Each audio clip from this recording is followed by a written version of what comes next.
2006 തുറുപ്പുകുലാമിൽ തുടങ്ങിയിട്ട് ഇപ്പൊ 2016 Thoppil Joppan 4 cinema Johnny ആന്റണിയുടെ കൂടെ. ഈ ഹ്യൂമർ ജോണി ആന്റണിയുടെ കൂടെ ചെയ്യുമ്പോൾ കുറച്ചുകൂടി കംഫർട്ടബിൾ ആവുന്നതാണോ? അങ്ങനെയൊന്നുമില്ല. ജോണി ആന്റണി നല്ല ഹ്യൂമർ സെൻസ് ഉള്ളതാണ്, അതുകൊണ്ടാണ് ഹ്യൂമർ. ജോണി ആന്റണി തന്നെ ആദ്യം കുറേ ചിരിക്കും, അതിന് ബാക്കി നമ്മൾ ചിരിച്ചാൽ മതി. കൂടുതൽ കംഫർട്ടബിൾ ആകുന്നത് അപ്പോ ഹ്യൂമർ ചെയ്യാനാണോ ജോണിയുടെ കൂടെ? അങ്ങനെയൊന്നുമില്ലെന്നേ. അങ്ങനെ ജോണിയുടെ കൂടെ ഹ്യൂമർ, ജോണിയുടെ പടങ്ങളൊക്കെ കൂടുതലും ഹ്യൂമർ ഈ ദിലീപിന്റെ കൂടെ നടന്ന് ജോണി ചീത്തയായി പോയത്. പിന്നെ കംപ്ലീറ്റ് ഹ്യൂമറും എപ്പോഴും തമാശയും അങ്ങനത്തെ കഥകളൊക്കെ ജോണി പറയുള്ളൂ. പിന്നെ ജോണി തന്നെ ഒരു തമാശയാണ്. പിന്നെ നമ്മൾ സിനിമയിലെ ഹ്യൂമറും നമ്മുടെ റിയൽ ലൈഫ് ഹ്യൂമറും തമ്മിൽ ഒരുപാട് വ്യത്യാസമുണ്ട്. സിനിമയിൽ നമ്മളൊരു വലിയ ജനക്കൂട്ടത്തിന് ചിരിപ്പിക്കണം.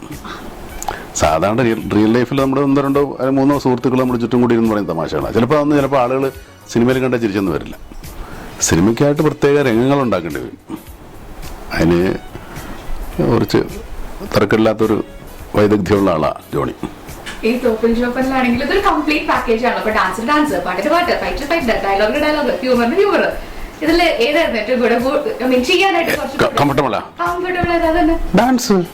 പിന്നെ നമുക്കറിയാവുന്ന കാര്യമില്ല, നമുക്ക് ഈസി ആയിട്ട് ചെയ്യാൻ പറ്റും, കോൺഫിഡൻസ് വരുള്ളൂ. നമുക്കറിയാവുന്ന കാര്യം ആയതുകൊണ്ട് നല്ല കോൺഫിഡൻസ് ആയിരുന്നു. പിന്നെ പോസ്റ്റലായിട്ടാണല്ലോ പഠിച്ചത്. ഡാൻസ് പോസ്റ്റലായിട്ട് പഠിച്ചാണ്. പാട്ട് പോസ്റ്റലായിട്ടില്ല, പാട്ട് എഴുതി പഠിച്ചതാ. ഡാൻസ് മാത്രമേ ഉള്ളൂ എന്നാണ് എന്റെ ഓർമ്മ. പാട്ട് പക്ഷെ എഴുതി പഠിച്ച. അല്ല, ആ സിനിമയിൽ തന്നെ പല പല സീൻസിൽ ഇപ്പൊ ഇവിടെ ആ പാട്ടുണ്ടല്ലോ, മഴപ്പാട്ട്, അതിൽ തന്നെ മമ്മൂക്കിനെ ഡാൻസ് ചെയ്യാൻ ഫ്രണ്ട്സ് സമ്മതിക്കുന്നില്ലല്ലോ.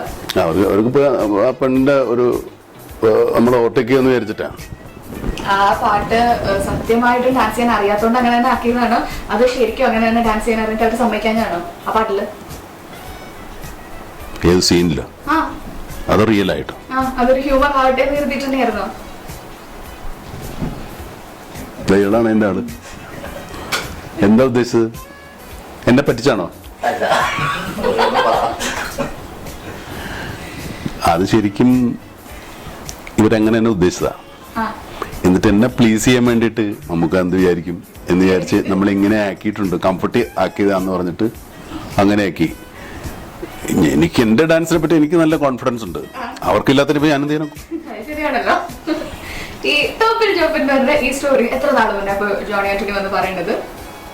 ഒരു കൊല്ലമായിട്ടുണ്ടാവില്ലേ, ഒരു 8-9 months ആയിട്ടുണ്ടാവും കഥയിലേക്ക്. ഈ കഥയുടെ പൂർണ്ണ രൂപമായിട്ട് പറയാൻ തുടങ്ങിയിട്ട് ഒരു കൊല്ലമായിരിക്കണം. ഇതിനു മുന്നേ നമുക്ക് പറയണ്ടായിരുന്നു, ഒരു സ്ക്രിപ്റ്റ് കിട്ടിക്കഴിഞ്ഞാൽ അത് ഇംപ്രൂവൈസ് ചെയ്യാനായിട്ട് 2-3 പ്രാവശ്യം കൊടുക്കുകയൊക്കെ ചെയ്യുന്നു, നമുക്കിടെ കോൺട്രിബ്യൂഷൻ ഒക്കെ ഉണ്ടാവുന്നു. ഇതിലുണ്ടായിരുന്നു അങ്ങനെ? പടം അങ്ങനെയുണ്ട്, എനിക്കിഷ്ടമായി. അതല്ലേ ഞാനായിരുന്നു കംപ്ലീറ്റ്